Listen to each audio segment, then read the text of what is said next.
Wala nang maraming paligoy-ligoy pa, diretso sa punto na. Maiksi lang ang komentaryo, pero diretso sa punto. Maraming kuro-kuro, may tiwali, may totoo. Dito, sa puntong diretso tayo. Punto, diretso. O ngayon, ang tanong, dahil nangyari na ang lahat ng ito, ang tanong ngayon, mababawi pa ba yung yaman na yun? Kung galing, ngayong patay na siya. Sa totoo, mga kabunyog, mga kababayan, ganito yan. Paliwanag ko ito. Kapag kinasuhan ka ng kriminal, halimbawa, graft, malversation, plunder, kapag napatunayan ka na guilty ka, guilty beyond reasonable doubt, sa kasong plunder, sa kasong malversation, sa kasong graft, yung mga ninakaw mong yaman, ibabalik yun. Bakit? Ang principle kasi dyan, criminal liability may kasabayan na civil liability.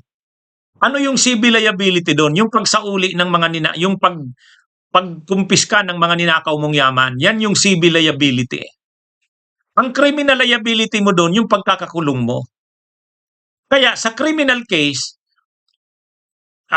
lagi yan, sa criminal case, yung mga ninakaw na yaman, kasabay niyan, pag nakonvict ka sa kasong kriminal, guilty ka beyond reasonable doubt, kasabay niyan, yung mga ninakaw mong yaman, kukunin yan ng gobyerno. Kasi nakaw na yaman yan.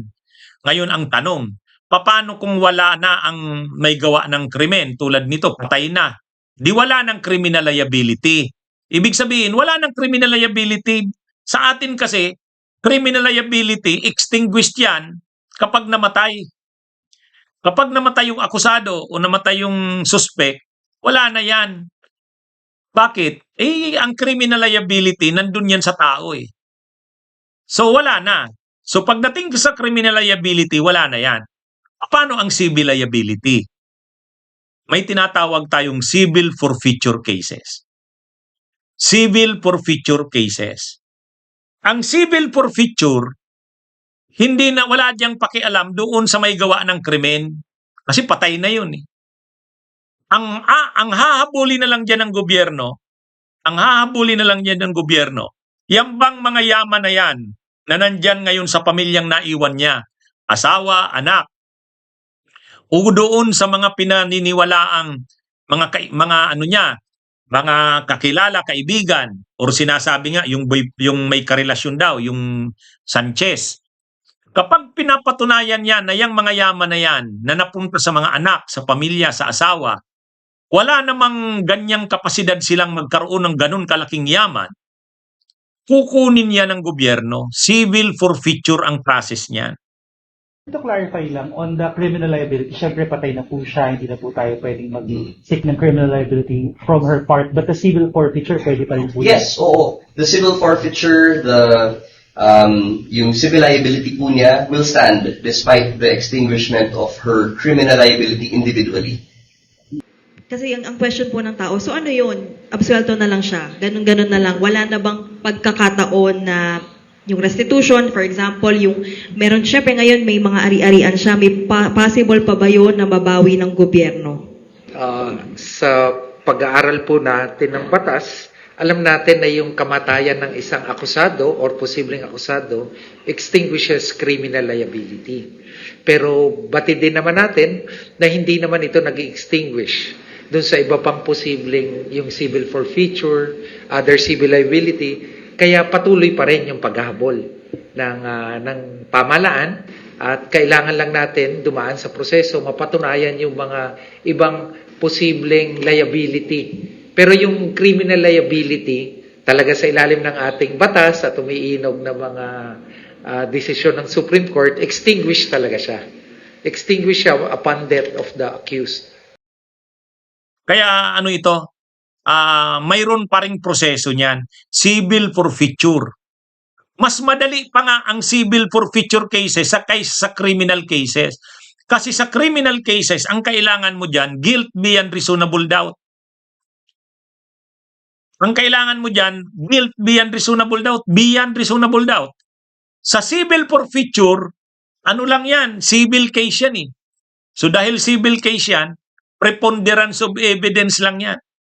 Pag may nakitang sapat na ebidensya, kukunin ng gobyerno yan. Civil forfeiture proceedings yan. Kaya hindi pa rin ligtas yan.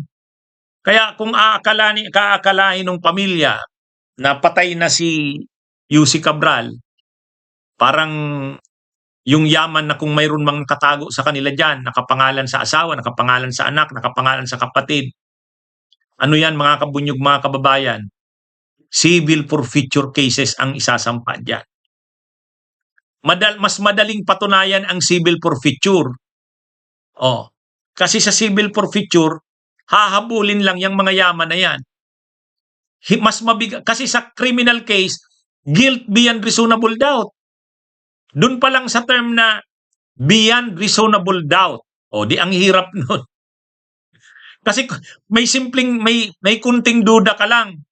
Hindi mo na pwedeng i-convict yung accused eh. Hanggat may duda ka. Kunting duda lang, parang hindi niya namang ginawa yan. Di wala. Kaya tingnan nyo yung mga nangyayari kila Revilla, kila Jinggoy. Pwedeng may nagawang krimen pero hindi pumapasa doon sa guilt beyond reasonable doubt.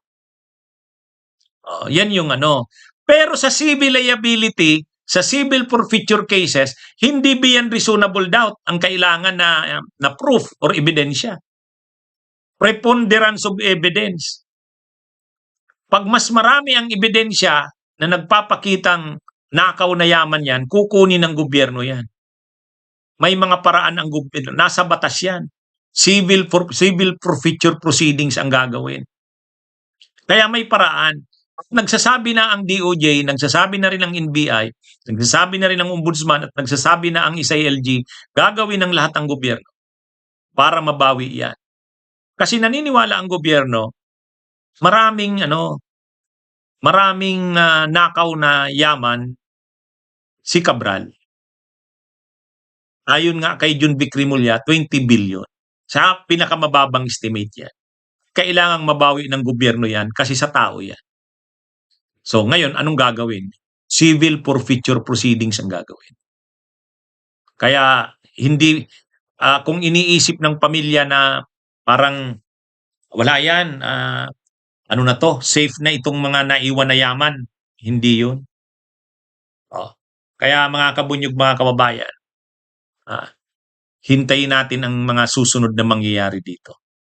Basta't sabi ng gobyerno, hindi nila ito tatantanan, ipupurso nila ang mga civil forfeiture cases dito. Tama lang naman. Okay, mga kabunyog, mga kababayan, mabuhay po tayo. Magandang araw sa inyong lahat. Bunyog, halikan na kasama ka. Bunyog, kapag buklod ay may pag-asa. Luzon, Visayas, Mindanao, isa ang pananaw. Sa bagong Pilipinas ang bunyog isisigaw.